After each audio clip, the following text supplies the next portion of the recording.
Bueno, vamos a orar primero que todo para que Dios nos pueda bendecir, ¿no es cierto? Hoy le corresponde, ¿no es cierto?, al turno de Jocelyn, ¿no es cierto?, con sus responsabilidades, pero antes vamos a hacer una pequeña introducción. Estoy leyendo un libro de familia y me pareció muy interesante el contexto en el cual Pablo escribe estos consejos a los matrimonios y, y se parece mucho a lo que nosotros estamos viviendo hoy, así que es un tremendo desafío. Así que vamos a orar primero para que Dios nos pueda bendecir.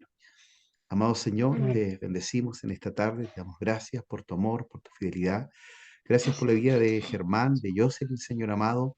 Ya les queda muy poco para que ellos puedan, Señor, delante de ti, Señor, hacer un compromiso de amor, de fidelidad, de pasar la vida, Señor, juntos, Señor, para siempre. Y por eso, Dios, te pedimos que tú les puedas guiar, les puedas dirigir, les puedas bendecir, Señor, a cada uno de Mm. ellos, Señor. Sabemos que el matrimonio es un Sí, Señor ministerio, el Jesús. matrimonio, Señor, es un trato tuyo con nosotros también, Dios mío, donde el carácter de Cristo, donde la persona de Cristo debe ser forjada y de ser mostrada en nuestras vidas. Gracias, Señor. Bendice, Señor, a Germán, bendice a Jocelyn ese día, Señor, especial que ellos van a ser bendecidos por ti, Dios mío, junto a Sí, sus seres Señor. queridos, a su familia, que pueda ser un tiempo especial. Oramos y te agradecemos todo en el nombre de Jesús.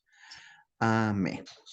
Bueno, antes de ir, ¿no es Amén. cierto?, a las responsabilidades, ¿no es cierto?, que le competen a, bueno, a la esposa, estuvimos hablando, ¿no es cierto?, la semana antes pasada, con las responsabilidades del esposo. Entonces yo les comentaba de que hay un libro muy bueno que se llama Fundamentos Bíblicos y Teológicos del Matrimonio y la Familia. Entonces es un estudio bien profundo con respecto al matrimonio en las distintas épocas, en el Antiguo Testamento, en el Génesis, ¿no es cierto? Después en el tiempo de los patriarcas, después de Israel, y después también, ¿no es cierto?, en el tiempo de Jesucristo y en el tiempo del apóstol Pablo. Entonces me pareció muy interesante porque nosotros hemos estado analizando varios versículos, ¿no es cierto?, de Pablo, especialmente de ¿no es cierto?, en Éfeso, que habla sobre el matrimonio, en Corintios, que habla sobre el matrimonio. Y entonces, en esta introducción, en el capítulo 5 el autor señala que en el tiempo en que el apóstol Pablo habla, ¿no es cierto?, del matrimonio, de la fidelidad, de la honestidad, de la santidad en el matrimonio, el contexto es muy parecido al de hoy. Había muchos divorcios, tanto en los judíos como en los paganos. Ustedes saben que los judíos, ¿no es cierto?, daban carta de divorcio y los paganos en realidad era mucho más fácil hacer esto. Había mucha prostitución, había mucha fornicación, ya eran prácticas corrientes entre los paganos, ya no así los judíos que eran un poco más rescatados en eso, porque, ¿verdad? Ellos por ser, ¿no es cierto?, y tener a Jehová como Dios, él le demandaba santidad, ¿no es cierto? Había un castigo por el adulterio, había un castigo por la fornicación, pero no así los paganos, dentro de su forma de vida, ¿no es cierto? Incluso en su religiosidad se practicaba la prostitución, ¿no es cierto?, hacia sacerdotas o sacerdotes. Entonces era como, podríamos llamarlo así, legalizado. ¿Ya? Entonces, me parecía muy pertinente porque hoy también, ¿no es cierto?, el mundo ha cambiado también mucho, ¿no es cierto? Y a lo malo se le llama bueno y a lo bueno se le llama malo, ¿ya? Entonces, también, ¿no es cierto?, hay mucha prostitución, mucha fornicación y también, ¿no es cierto?, la homosexualidad también era común en el tiempo de Pablo, ¿no es cierto? Y no se miraba como un pecado, sino que simplemente, ¿no es cierto?, como un estilo de vida. Los abortos también estaban al orden del día en el Imperio Romano, ¿verdad? Y eso también era muy triste. Los abandonos de los niños también, había muchos niños que eran dejados, que eran abandonados, y los niños que nacían con alguna malformación eran ejecutados por el Imperio griego y también por el Imperio romano. Entonces, cuando nosotros analizamos eso, podemos mirar a nuestro alrededor y podemos darnos cuenta que también nosotros, ¿verdad? Estamos en un tiempo difícil, en un tiempo complejo, ¿verdad? Donde hoy, ¿no es cierto?, hay más divorcios que matrimonios, ya donde hoy, ¿no es cierto?, el hombre con la mujer no se quieren casar, pero sí los dos hombres se quieren casar y sí las dos mujeres se quieren casar. Entonces esto nos habla, ¿no es cierto?, de que son tiempos difíciles, son tiempos peligrosos, pero el apóstol Pablo, ¿no es cierto?, nos llama y nos anima, ¿no es cierto?, para ir a los principios, ¿no es cierto?, que son la familia, que son el matrimonio entre un hombre y una mujer, ¿verdad? Porque dentro del matrimonio, uno de los, ¿no es cierto?, propósitos es la procreación, que tengan hijos, y entre dos hombres y entre dos mujeres no puede suceder aquello. Así que animarle nomás, Germán, Jocelyn, ¿no es cierto?, le está quedando bastante poco tiempo, pero saber que es un desafío en el Señor y que también el Señor está con ustedes. ¿Ya? Entonces eso es una tremenda y una gran ventaja. Así que ahora vamos a compartir pantalla, ¿no es cierto? Porque quedamos, ¿verdad? La vez anterior con que, ¿no es cierto? Los deberes, ¿no es cierto? O los propósitos, ¿no es cierto?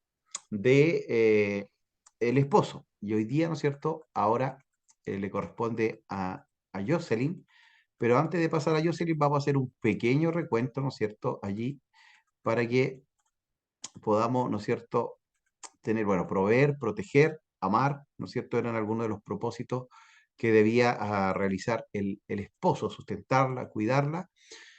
Y ahí está. Bueno, ahí dice el llamado de la esposa, pero en realidad es el llamado del esposo. Ya el llamado del esposo es poner a la esposa, ¿no es cierto?, en un lugar de honor, perdón, ya un lugar de honor, porque la mujer es como un vaso frágil, también dice la escritura.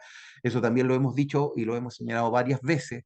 El hombre y la mujer son física, psicológica, emocionalmente diferentes. Incluso eso también se nota en la espiritualidad, ¿ya? Entonces son distintos, son diferentes. Entonces, el que la mujer con el feminismo extremo quiera, ¿no es cierto?, ser superior que el hombre, o que el hombre con el machismo, ¿no es cierto?, quiera disminuir a la mujer, no son propósitos de Dios. Dios no está ni de acuerdo ni con el machismo ni con el feminismo.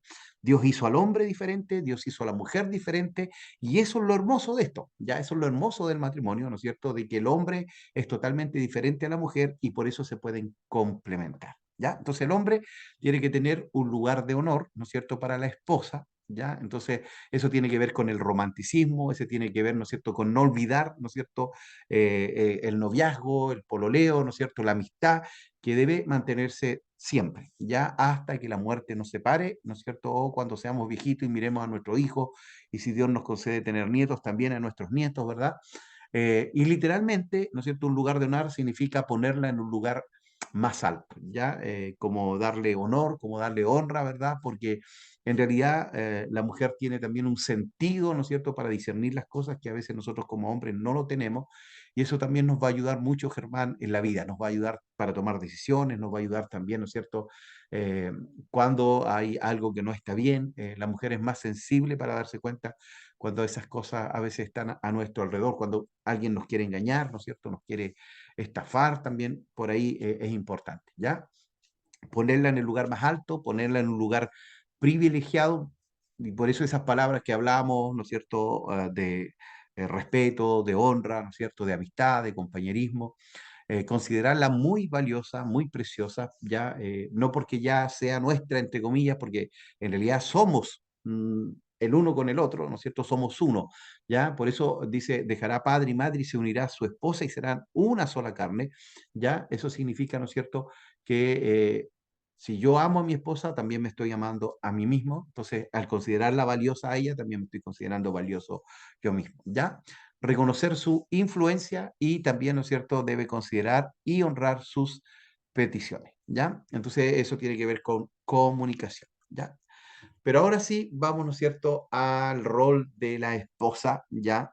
Ahora, siempre esto, ¿no es cierto?, es con altura de mira, ¿ya? Siempre se nos cuestiona como cristianos, ¿verdad?, de que supuestamente nosotros rebajamos a la mujer, y no es así, ¿ya? Yo hice un estudio con respecto a esto y una predicación, ya donde yo decía, ¿no es cierto?, que la mujer era dignificada en el Evangelio e incluso en el judaísmo. Ya en el Antiguo Testamento, el judaísmo, ¿no es cierto?, era la religión que tenía el pueblo de Israel, y el cristianismo en el Nuevo Testamento elevaron a la mujer en el tiempo en el cual se escribe tanto el Antiguo como el Nuevo Testamento, ya donde el Imperio Romano, el Imperio Griego, consideraban a una mujer no una persona, sino que un objeto, ¿ya? Entonces no tenía un valor, no tenía, ¿no es cierto?, la validez que le daba la iglesia o que le daba el judaísmo o en el caso, ¿no es cierto?, del Nuevo Testamento, el cristianismo. Es más, Pablo, ¿no es cierto?, hace una tremenda declaración cuando él dice,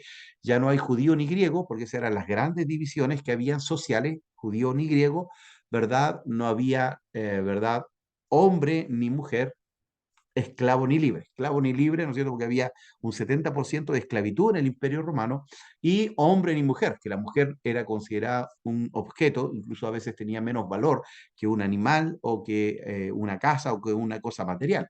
Entonces, Pablo dice, no, el hombre y la mujer están a la misma altura, tienen el mismo valor delante del Señor. Ahora, las funciones dentro del matrimonio o dentro de la familia son diferentes, son distintas. Entonces, la definición académica ya de mujer o de esposa es una mujer que está unida con un varón en matrimonio. Entonces, matrimonio viene, ¿no es cierto?, de una palabra compuesta y esta palabra es matriz, ¿ya? Por eso, cuando se dice que, ¿no es cierto?, los homosexuales se quieren casar o las lesbianas se quieren casar, el matrimonio tiene que ver con esto, con la matriz, con tener hijos. Entonces, ellos no pueden tener hijos. Entonces, por eso se ha creado, ¿no es cierto?, quizás la unión civil y otras formas, porque el matrimonio es para un hombre y una mujer, porque pueden tener hijos, ¿ya? De otra manera no puede haber concepción, no puede haber, ¿no es cierto?, embarazo.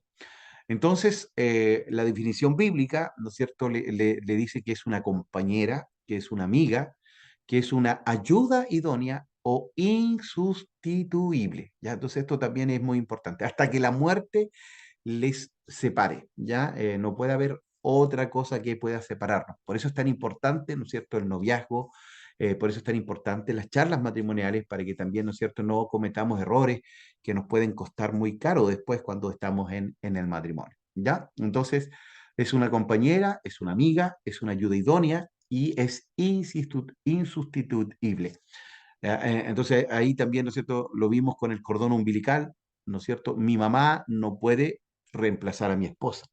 Es totalmente distinta, es diferente. Una tía, una abuela, una amiga no puede sustituir a nuestra esposa, ¿ya? Y por eso también yo siempre recalco esto, nuestra esposa, nuestro esposo debe ser nuestro mejor amigo, nuestra mejor amiga, ¿ya? La mujer como esposa fue creada, dice, por Dios para llenar un hueco en el hombre que solo ella puede llenar, ¿ya? Entonces, por eso Pablo hace también este símil, ¿no es cierto?, entre Cristo y la iglesia, ¿ya?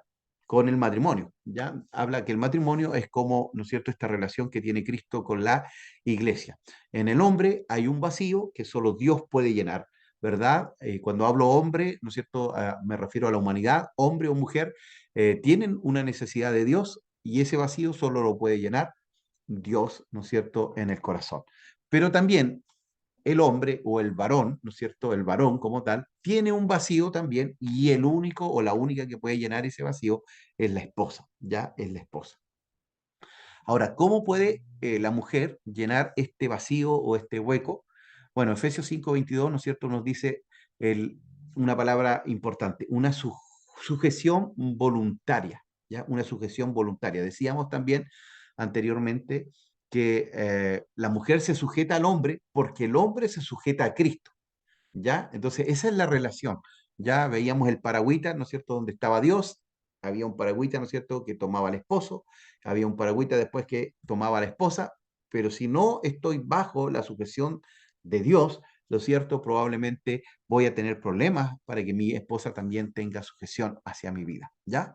Entonces, la sujeción es voluntaria porque primero el hombre también se sujetó a Cristo, ¿ya? La sujeción también es un medio de protección, ¿ya? Ahora, la palabra sujeción no significa inferioridad, ¿ya? Eso hay que dejarlo muy claro porque hay gente que piensa que la sujeción tiene que ver con inferioridad. Es más, cuando yo doy, ¿no es cierto?, o ustedes estuvieron en la charla de liderazgo, ¿no es cierto?, en la clase de liderazgo, hablábamos que en el reino de Dios el líder es el siervo, el que sirve. Entonces acá en el matrimonio también sucede lo mismo, es decir, la mujer y el hombre están para servirse el uno al otro. ¿Ya? Y en esto, ¿no es cierto?, la mujer lo hace a través de esta sujeción voluntaria, ya que es un medio de protección por el propio bienestar de la mujer. Ahora, esto tiene que ver con Génesis. ¿Se recuerda usted Génesis? La tentación, la caída. Ya Dios le dio claras órdenes al hombre. Ya, bueno, cuando estuve dando el tema ahí en Coyipulli para los varones, el tema era sé hombre. Y en esto es donde el hombre falla, en el liderazgo. Ya el hombre fue llamado para ser líder. Dios le dio las instrucciones a Adán. Y recuerden ustedes que la serpiente se acercó a Eva, ¿ya? Y ahí fue un problema porque a Adán no le dio las instrucciones a Eva, o si se las dio, ¿no es cierto?, las omitió, pero Adán también estaba ahí, porque ella le da de comer también a Adán y Adán come, ¿ya? Entonces, por eso, ¿no es cierto?, esta sujeción, ¿no es cierto?, es para el propio bienestar. Cuando, si Adán hubiese dado las instrucciones como líder de familia, ¿no es cierto?, a su esposa, diciéndole, mira, Dios nos dijo esto, así que no puedes hacer esto, ¿no es cierto? Ellos se hubiesen protegido, se hubiesen cuidado y no hubiese habido caída, ¿no es cierto? Sino que estaríamos todavía gozando de la vida eterna. Pero al salirse de la protección de Adán, fue tentada, cayó, pero también hay una responsabilidad ahí en el liderazgo de Adán y también en la mujer. Por eso, ¿no es cierto?, hay maldición para la serpiente, para la mujer y también para el hombre, ¿ya? Incluso para la tierra, ¿ya? La tierra, ¿no es cierto?, también, en cierta manera, por la caída, le trajo, ¿no es cierto?, maldición. Cuando la esposa vive bajo la autoridad de su esposo, puede moverse, ¿no es cierto?, libremente, porque si está bajo, ¿no es cierto?, su autoridad. Y se da cuenta que estos principios tienen que ver con la iglesia. Ya hoy hay muchos cristianos que no quieren estar bajo autoridad, que no se sujetan, no van a una iglesia. Ellos dicen, no, yo sirvo a Dios, y eso es suficiente.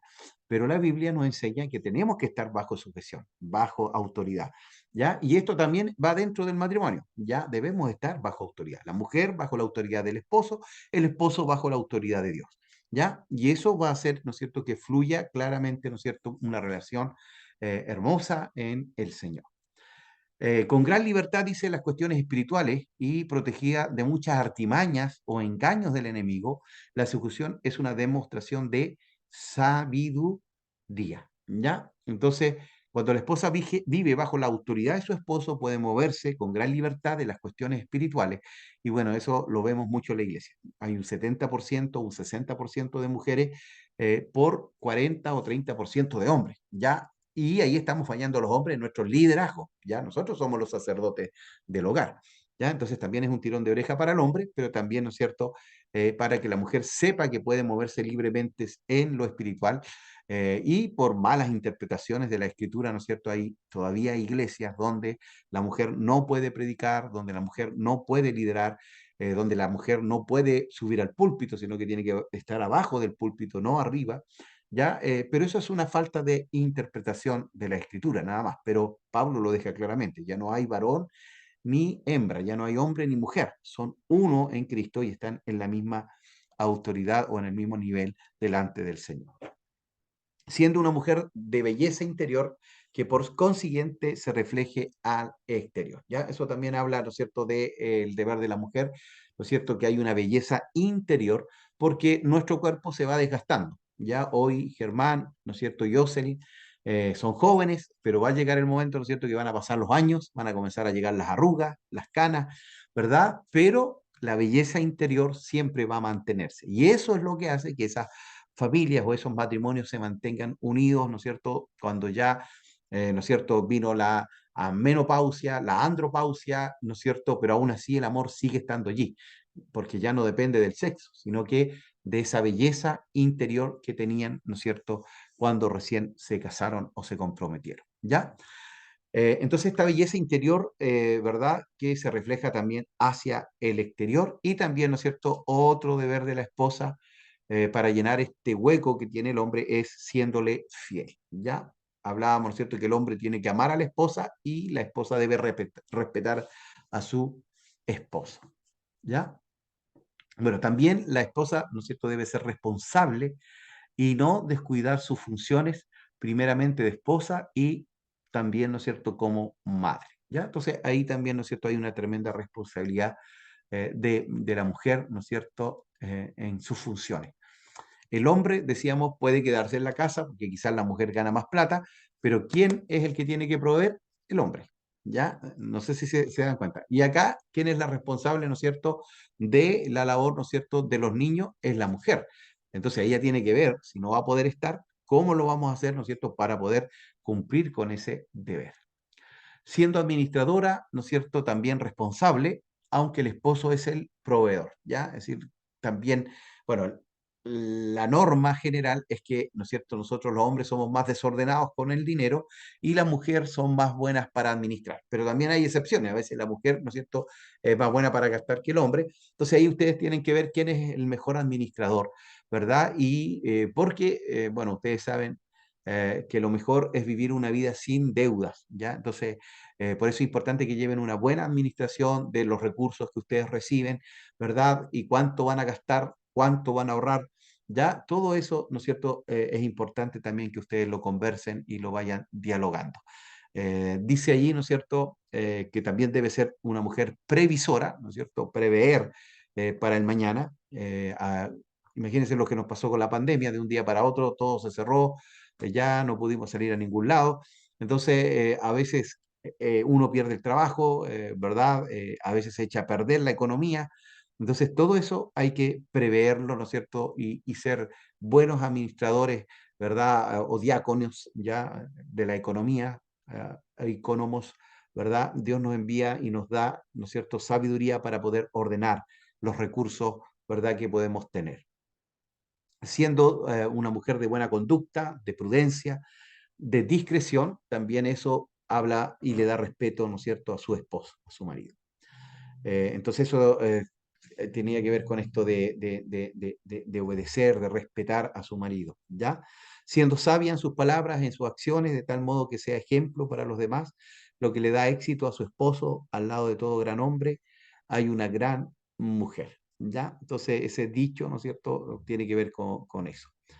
Bueno, Matthew Henry decía, ¿no es cierto?, que Dios no sacó a la mujer de la cabeza para que mandara al hombre o de los pies para que el hombre la anduviera pateando, sino que del costado para que caminaran juntos, ¿no es cierto?, con un propósito, con metas, con proyectos, ¿verdad?, de vida. Después tenemos, ¿no es cierto?, siendo temerosa de Dios. Bueno, creo que eso es lo más importante. Si la mujer, ¿no es cierto?, ama al Señor, también va a amar a su esposo. Lo mismo que decíamos con el hombre. Si el hombre ama al Señor, va a amar y le va a ser fácil amar a su esposa, ¿ya? Entonces debe ser una mujer temerosa de Dios, ¿ya? Y tratar a Dios también con reverencia y con respeto, ¿ya? Y también ese respeto debe ser mutuo, ¿no es cierto?, en su relación siendo sencilla, ¿verdad? Y delicada en su arreglo, ya eso no significa que no hay que arreglarse, ya también ahí hay una mala interpretación de la escritura, ¿no es cierto? Donde hay iglesias donde la mujer no puede pintarse, no puede ponerse joyas, ¿no es cierto? Porque en el tiempo del apóstol Pablo, en el tiempo de Jesucristo, una joya valía el sueldo de un año de una persona. Entonces eso era ostentoso, eso era oneroso. Hoy no es así, ¿ya? Pero igual, también, ¿no es cierto?, debe que ser una vestimenta sencilla, delicada, arreglada, ya, pero no ostentosa, ¿verdad? Porque puede ofender quizás a un hermano o a una hermana más humilde. Siendo de un carácter también que proyecte paz y quietud, bueno, eso tiene que ver con el temor y con el respeto a Dios, ¿no es cierto?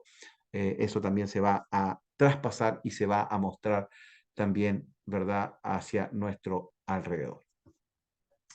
Bueno, el llamado también de la esposa, ¿no es cierto?, tiene que ver con esta responsabilidad de criar, ¿no es cierto?, a los hijos, ¿ya? De criar a los hijos, ¿ya? Entonces, obviamente, la crianza de los hijos es de los dos, ¿ya? Es de ambos, ¿ya? Pero, ¿no es cierto?, cuando la mujer no trabajaba, ¿no es cierto?, ella se dedicaba, ¿no es cierto?, a criar a los niños, a enseñarles también.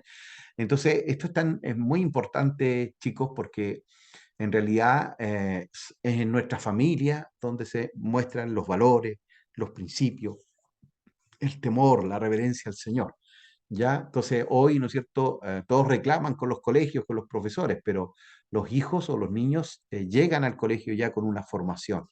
Entonces, por eso es tan importante esta responsabilidad, ¿no es cierto?, de criar a los hijos en amor, en disciplina, ¿verdad?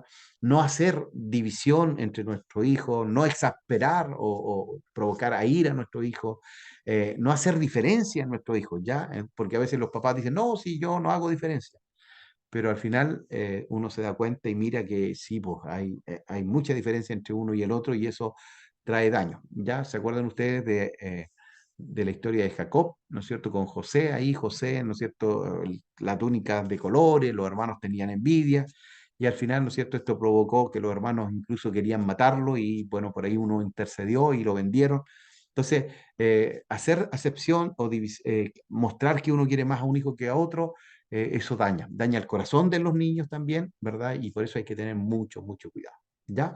Entonces, esta responsabilidad es literal de criar, de controlar, de entrenar y disciplinar a los hijos, y eso, bueno, también es labor del padre, ¿ya? Pero como la madre, ¿no es cierto?, está como más cerca en el caso de que la madre no trabaja, ¿verdad? Entonces, por eso también hay una crisis hoy, ¿verdad? Y es difícil, porque como la mujer también trabaja, el hombre también trabaja, cuando vienen los hijos es muy difícil, porque hay que contratar a alguien o quizás de pronto pedir ayuda a algún familiar, pero nuestro deber es criar, es controlar, es entrenar, es disciplinar a nuestros hijos. Tener hijos y quedarnos con ellos, ¿verdad? Para gobernar la casa, literalmente ser un monarca incuestionable, es decir, un director de su casa. Y es más, cuando Pablo le escribe, ¿no es cierto?, a Timoteo y a Tito, le dice, bueno, el que quiere obispado, el que quiere un lugar, una posición, ningún problema, pero primero tiene que saber gobernar su casa, ¿ya? Entonces, es un desafío gobernar la casa, ¿ya? Por eso es tan importante este tiempo que ustedes están solos todavía antes que lleguen los bebés, antes que lleguen los hijos, para que haya una buena comunicación, para que haya, ¿no es cierto?, un buen diálogo, proyectos de vida, ¿verdad? Porque cuando vienen los hijos también van a haber menos tiempo para estar juntos a ustedes. Y obviamente también lo hemos dicho, ¿no es cierto? Los hijos no van a reemplazar a nuestro esposo o a nuestra esposa. Ellos se van a ir en algún momento de casa cuando crezcan, van a formar su propia casa, su propia familia, y por eso ustedes no pueden descuidar su relación, ya su amor, ya su matrimonio. Así que eso es importantísimo, ¿ya? También, ¿no es cierto?, un llamado para la esposa es que es mandada por Dios a suplir las necesidades sexuales de su esposo, ¿ya? Y esto tiene que ver, ¿no es cierto?, con un placer, ¿no es cierto?, dentro del matrimonio. Dentro del matrimonio, la relación sexual es bendecida de parte del Señor, pero, también, ¿no es cierto?, tiene que haber un gozo mutuo, ¿ya? Un gozo mutuo. Entonces, por eso también, ¿no es cierto?, la sexualidad es algo que no se habla mucho dentro de las iglesias, pero Dios lo creó, el sexo dentro del matrimonio, y es bendecido por Dios. Y dice, mejor que un millonario es el esposo que te pone en el lugar de honor, te permite manejar el hogar dado por Dios, te permite criar a tus hijos, provee para ti lo mejor que puede, ¿verdad? Pero la mujer no puede ser un objeto sexual, ¿ya? Entonces, sí, nos vamos a satisfacer el uno al otro, pero no es un objeto sexual que yo tomo y dejo, ¿ya? Por eso también hablábamos de esto, de esta sexualidad. La mujer, ¿no es cierto?, para ser excitada o para llegar a la cama, tiene que haber un trato del hombre durante el día o durante la semana, ¿ya? Es decir, no va a llegar a la cama porque yo le dije, ya, mira, yo me quiero acostar contigo. En cambio, el hombre no, el hombre ve a la mujer, ¿no es cierto?, se siente atraído por ella y se excita y quiere ir a la cama. En cambio, la mujer no. Ya me acuerdo que Danis Pastrán decía que la mujer necesitaba por lo menos 10 toques en el día, ya, de cariño, de abrazo, de tomarle la mano, ¿verdad? Y quizás otros toques más también por ahí, pero eran, ¿no es cierto?, durante todo el día para llegar a la noche, ¿no es cierto?, y poder realizar el acto sexual. Entonces, eso también es importante. Ya ambos, la Biblia dice que no podemos negarnos, pero cuando esto se vuelve monótono, cuando solamente uno disfruta y el otro no, entonces, por eso es recomendable, muchachos, de que también ustedes oren al Señor para que también, ¿no es cierto?, sea una bendición para ambos, para que ambos disfruten. Y por eso también ahí de pronto se muestran las secuelas que uno trae del pasado. Ya me ha tocado ver casos donde la mujer fue violada en algún momento, fue abusada sexualmente, y eso produce que no haya una respuesta, ¿no es cierto?, buena en la relación sexual con su esposo. Entonces ahí hay que orar, hay que sanar las heridas para que Dios, ¿no es cierto?, restaure aquello y, ¿no es cierto?, pueda ser plena en el Señor y pueda borrar aquello. Entonces todas esas cosas son profundas, ya son íntimas, pero son importantes también, ¿ya? Entonces, también la esposa, ¿no es cierto?, debe satisfacer a su esposo, pero no, porque ha pasado que hay mujeres, ¿no es cierto?, que se sienten un objeto sexual y dicen, yo solamente tengo relaciones para complacer a mi esposo, pero yo no disfruto nada. Entonces eso tampoco está bien. Ya tiene que haber un disfrute mutuo. La sumisión que habla la Escritura requiere de una cabeza espiritual del hogar, es decir, el hombre sujeto a Dios, después la mujer sujeta al hombre. Una ayuda idónea espiritual, ¿verdad? Cuando hay sujeción, ¿no es cierto? Cuando hay sumisión entre ambos, ¿no es cierto? Porque Germán no va a decir, no, yo soy el marido, así que tú tienes que sujetarte a lo que yo diga, y en este caso yo se le va a decir, no, pero tú no te sujetas al Señor, así que no, no, tiene que haber una sumisión, una sujeción entre ambos, ¿verdad? En amor, ¿ya? Y no va a costar cuando hay amor, ¿ya? Cuando está el Señor y es el centro de nuestras vidas, ¿ya? Entonces, por eso es tan importante aquello, ¿ya? Entonces, esta sumisión, ¿verdad?, de la mujer es importante, pero también es importante, ¿no es cierto?, que la mujer allí pueda servir al Señor, ¿ya? Bueno, la sumisión desde la perspectiva de la esposa, en 1 de Pedro, capítulo 3, dice, este es el regalo más importante que la esposa puede darle a su esposa, ya al ser sujeta, ¿no es cierto?, sumisa a él, le da libertad de ser creativa bajo la autoridad establecida por Dios. No es tanto la acción, lo importante es la actitud, involucra el estar dispuesta a adaptarse a lo que Dios está guiando a su esposo a hacer y va en contra de sus tendencias naturales o choca con su concepto de sí mismo. ¿Ya? Entonces, en esto, porque la mujer también tiene un liderazgo, ¿ya? También tiene un liderazgo y ahí es donde, ¿no es cierto?, en amor me sujeto a mi esposo siempre y cuando el esposo también esté sujeto a Cristo. ¿Ya? Porque también a veces he visto, ¿no es cierto?, ministros, he visto líderes, he visto hermanos, varones, ¿no es cierto?, que dicen, no, yo soy el líder de acá, de la casa, así que esto se va a hacer de esta manera, y resulta que es un fracaso, pues, ¿ya? Entonces tienen que tomar decisiones juntos, tienen que ayudarse mutuamente, tienen que ser guiados juntos, ¿ya? La esposa que desea que su esposo la ame verdaderamente a menudo lo consigue con una sumisión genuina a su esposo, ¿ya? Cuando no hay sumisión, ¿no es cierto? Cuando la mujer se revela a esta sujeción, ¿verdad? Y lo hace notar delante de los demás, porque primero, a veces el esposo no toma el liderazgo, ¿no? ¿Verdad? El cual, ¿no es cierto?, Dios le entregó al hombre y, ¿no es cierto?, la mujer tiene que tomar esa autoridad. Ninguna esposa puede estar segura y feliz cuando ella está tratando de dominar a su esposo, tratando de reformar a su esposo y demostrando su superioridad sobre él, criticándolo en frente de otros. ¿Ya? Entonces hay que tener cuidado, que no haya competencia entre nosotros, porque nosotros servimos al Señor, ¿verdad?, con todo nuestro corazón. Cuando la esposa constantemente critica y desafía las decisiones de su esposo, ella destruye el liderazgo que realmente necesita, ¿ya? Entonces, el liderazgo está muy relacionado con el servicio. Entonces, yo sirvo a mi esposo, pero estoy siendo una líder también. Y al contrario, el esposo también sirve a su esposa y también está siendo un líder en su hogar, ¿ya? El esposo debe tener el reconocimiento y respeto de su esposa para también poder, ¿no es cierto?, liderar. Dios está dispuesto a ayudarles cuando cuentan con la dirección de Dios en su matrimonio, siguen su consejo dependiendo de la sabiduría bíblica, reciben su poder por depender de sus promesas en la Biblia y confían plenamente en Dios para hacer lo mejor. Bueno, aquí hay un estudio de la familia en el Antiguo Testamento, era patriarcal, ¿no es cierto? Y los hijos estaban bajo la sujeción del patriarca. Ya hoy tenemos, ¿no es cierto?, una figura distinta, ¿no es cierto?, donde cada esposo es un patriarca y no está bajo la sujeción de su papá o de su abuelo, sino que cada familia, ¿no es cierto?, se le llama, ¿no es cierto?, una familia nuclear, ¿verdad? Pero en el Antiguo Testamento se hablaba más de una familia patriarcal. Abraham era patriarca, Jacob fue patriarca, y todos sus hijos y sus nietos estaban sujetos a él. Entonces, por eso hay una cabeza y no pueden haber dos cabezas, ¿verdad?, ahí en un hogar. Entonces, por eso es tan importante este concepto, ¿no es cierto?, que había de liderazgo, ¿verdad?, bajo la sujeción, ¿ya? Entonces, en el Antiguo Testamento se hablaba de esta casa paterna, que hoy es muy diferente, ¿ya? Que hoy es distinto. Otro término también dice es mishpah, que significa familia, pero también clan, tribu, pueblo, ¿ya? Y describe al grupo de personas que habitan en un mismo lugar, ¿ya? Entonces, en el Antiguo Testamento el concepto de familia era más amplio, ¿ya? Contaba de más gente. Otra palabra, ¿no es cierto?, dice en el Antiguo Testamento para designar familia era casa, ¿ya? Y se la usa para denotar vivienda y también, ¿no es cierto?, figuradamente donde Jehová habita, la casa de Dios, ¿ya?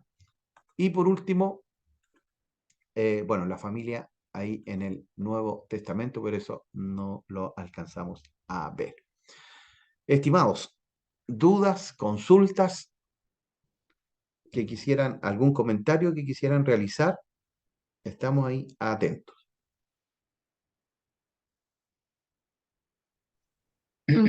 Está súper claro todo, pastor. Está interesante. Anotado en el disco.